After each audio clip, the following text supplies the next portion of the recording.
国产大飞机 C919号称民族骄傲，结果刚飞2步就停产了。更离谱的是，官媒居然说全怪美国。哈，这意思是飞机里除了空姐是国产的，其他全靠进口吗？魔幻不魔幻？中国最大的国产大飞机项目 C919再一次成为了全世界的笑话。就在几年前，它还被宣传为国之重器、民族骄傲，铺天盖地的官媒报道把 C919吹成了要挑战波音、空客的第3级。可如今呢，交付目标从75架狂砍到25架，直接缩水2/3，还硬生生把责任甩给了美国的出口管制。彭博社最新报道显示，中国商飞今年迄今仅交付了5架 C919给东航、南航和国航，加上自家子公司才6架。而按照计划，今年中国3大航空公司应该拿到32架。结果呢？目标根本就是海市蜃楼。这不是所谓的遇到小困难，而是彻底的断崖式失败。更讽刺的是 ，C919到今天为止，连最基本的国际适航认证都拿不到。美国联邦航空局没点头，欧洲航空安全局也没批，连南亚、东南亚的小航空公司都不敢下单。对外卖不出去，对内还得靠3大行硬着头皮接盘。所谓国产大飞机，如今成了一个半拉子工程，能飞，但飞得提心吊胆；能造，但造得东拼西凑。中国商飞自己都承认 ，C919最关键的部分——发动机、飞控系统、航空电子设备，几乎全部来自美国公司。发动机通用电气航空航天，飞控系统霍尼韦尔，液压系统泰克汉尼汾，一个个听起来都是妥妥的美国大厂。更要命的是，美国在今年7月取消了出口许可，导致 GE 的发动机零部件被迫暂停出口，整个供应链被掐住了脖子，中国商飞的梦想瞬间破碎。这意味着什么？意味着就算国内工厂加班加点，最后还是得乖乖看美国脸色，稀图卡脖子。呵呵，美国不怕。可发动机、飞控、电子设备一旦卡在美国手里，中国就只能认栽。这就是现实，所谓的自主研发，就是一层漂亮的外壳。掰开看看，里面几乎全是进口。几年前，中国官媒还在铺天盖地吹 C919的成功，硬生生把它捧成了领袖亲自关心的项目。大飞机首飞成功时，新闻里写的不是技术细节，而是以 Triple X 同志为核心的党中央亲切关怀和坚强领导下。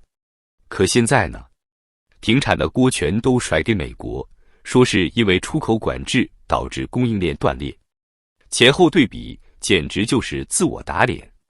成功的时候全是领导的功劳，失败的时候全怪美国封锁。这种逻辑说白了就是精神分裂。普通人看着都想笑，你要真是国产大飞机，就别怕美国掐脖子啊。结果呢？连个发动机螺丝钉都要进口，还敢吹自主研发。这不是民族骄傲，这是民族尴尬。我们来看几组扎眼的数据。交付目标从75架骤降到25架，削减近 70%。今年交付量迄今只交付6架，远远低于原定32架的计划。市场份额，波音737系列累计交付超过1万架，空客 A320 系列累计交付超过 1.3 万架，而 C919的数字个位数。国际认证至今没有拿到 FAA 和 EASA 的适航证，没有认证就等于永远只能在中国国内自娱自乐。订单结构几乎全是中国3大航空公司政治任务式的采购，没有真正的市场化订单。把这些数字放在一起，你就会发现 C919从一开始就是一场巨大的幻想。它不是市场驱动的产品，而是政治驱动的政绩工程。说白了，它从一开始就注定要失败。现在的问题已经不仅仅是能不能造出来，而是飞在天上的 C919会不会出事。因为一旦美国持续切断供应链， C919的备件更换和维护都成了问题。发动机、飞控、电子系统这些东西可不是能随便用国产替代的。航空安全的铁律就是零件差一个等级，风险可能就是100倍。这意味着什么？意味着未来几年飞在中国航线上跑的 C919可能会因为缺乏原装零部件而被迫使用替代品，而一旦出现事故，后果不堪设想。这就是为什么很多网友讽刺说 C919唯一真正国产的就是上面的空姐，飞机本身就是一堆进口零件的拼装货。过去几年，中国官媒一直在吹嘘稀土是战略武器，中国掌握全球90%的稀土供应，美国要看脸色。可是现实很快打脸，稀土再多也换不来发动机。最新的数据很讽刺，2024年中国稀土出口总量依旧超过 4.5 万吨，主要市场就是美国和日本。但与此同时，美国却在关键零部件上对中国说不，稀土换不到发动机，卡脖子反而卡在自己头上。更可怕的是，稀土对美国并非不可替代。美国矿山在恢复开采，澳大利亚、加拿大、越南也在加大供应。结果呢？中国稀土价格反而一路下跌。2025年上半年，稀土氧化钋铝的价格跌破了40万元每吨，比高峰时期缩水了一半。北京方面自以为用稀土能卡美国，结果反过来，美国一纸禁令就让 C919停产。这就是典型的搬起石头砸自己脚。别以为 C919的失败只是航空业的问题，它其实是整个中国制造的缩影。我们看几个相似的案例。芯片产业，华为的 5G 手机当年被捧上天，但美国一刀切断一代软件和高端光刻机的出口，中国芯片产能瞬间暴露在28纳米以下全线停摆的困境中。中芯国际的财报显示，2024年先进工艺的营收占比不到 3%， 几乎停滞不前。汽车产业，新能源车虽然火热，但电控芯片、功率半导体依旧依赖进口。2025年上半年，中国车企因缺芯导致的停产、延期交付案例不下200起。医疗设备、高端影像仪器、核磁共振设备，关键零件依旧依赖美国 GE、西门子、飞利浦，国产替代几乎停留在口号阶段。这些行业的共同点就是外表看似热闹，内核却是空的。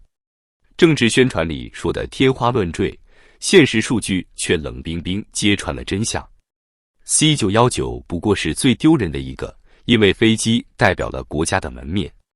你说你是大国强国，结果一架国产大飞机，核心零件全是进口，还没卖出去几架就被迫砍单停产。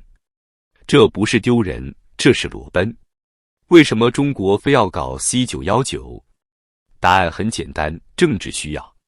几十亿美元的投入，数以万计的科研人员，背后最大的推动力不是市场，而是领导层需要一张国之重器的面子牌。C919项目每一次节点，都伴随着高调的新闻发布会、央视的特别节目以及无数官员的表态。但这些光鲜的面子背后，谁在真正受益？国有企业高管拿到政绩，级别升了；官媒拿到宣传素材，歌功颂德；供应链上的关系企业拿到订单，吃肉喝汤。最后呢，买单的是纳税人。失败的代价是全社会承担，成功的红利却集中在少数人手里。C919就像一个巨大的抽血机，把普通人的财富抽出来，换成了一架架飞不出国门的国产飞机。C919停产消息一出，最受打击的不是普通网友的嘲讽，而是整个社会对中国自主创新的信任。过去10几年，中国人被洗脑太久了，从高铁到 5G， 从天眼到 C919， 每一次都被灌输弯道超车后发优势。可现实一次次打脸，高铁靠的是德日技术，5G 芯片被美国卡死， C919 是个拼装货。这意味着什么？意味着当官媒再去宣传下一个国之重器的时候，大家的第一反应不是骄傲，而是怀疑。这次是真国产还是空姐国产？能飞多久？能飞出去吗？是不是又要甩锅美国了？信任一旦崩塌，再想重建比登天还难。有人说 C919 不过是一架飞机而已，失败没什么。但事实上，它的命运正是中国经济未来的写照。为什么？因为它揭示了3个残酷的事实：一、核心技术依赖外国，无论是发动机、芯片还是高端材料，中国都没能真正实现自主。只要美国动一下手指，中国整个产业链就会窒息。二、宣传大于现实，从一开始 C919 就是政治任务，不是市场需求。过度宣传带来的不是自信，而是虚假的幻想。三、市场无信任，国际无地位，没有国际认证，没有海外订单，没有真正的竞争力。C919 就像一个笑话，越吹越大，最后自己都收不回来。如果说过去10年，中国还能靠房地产支撑虚假的繁荣，那未来10年，中国就会在制造业的幻象里一点点被戳穿。C919 从出生到今天，不过短短几年就走完了从民族骄傲到民族尴尬的全过程。它不是失败的终点，而是失败的开端。未来还会有 C929， 还会有更多的超级工程。官媒依旧会大吹特吹，依旧会把功劳全都归给领导，把责任全都甩给美国。可人们心里都清楚，这不是自立自强，这是自欺欺人。真正的悲剧不是 C919 停产，而是中国在一次次失败里失去了信任，失去了自省的能力。当一个国家习惯了把问题归咎于别人，而不是正视自己的短板时，他的命运就已经写好了。C919 不过是这段命运里最刺眼的一道讽刺。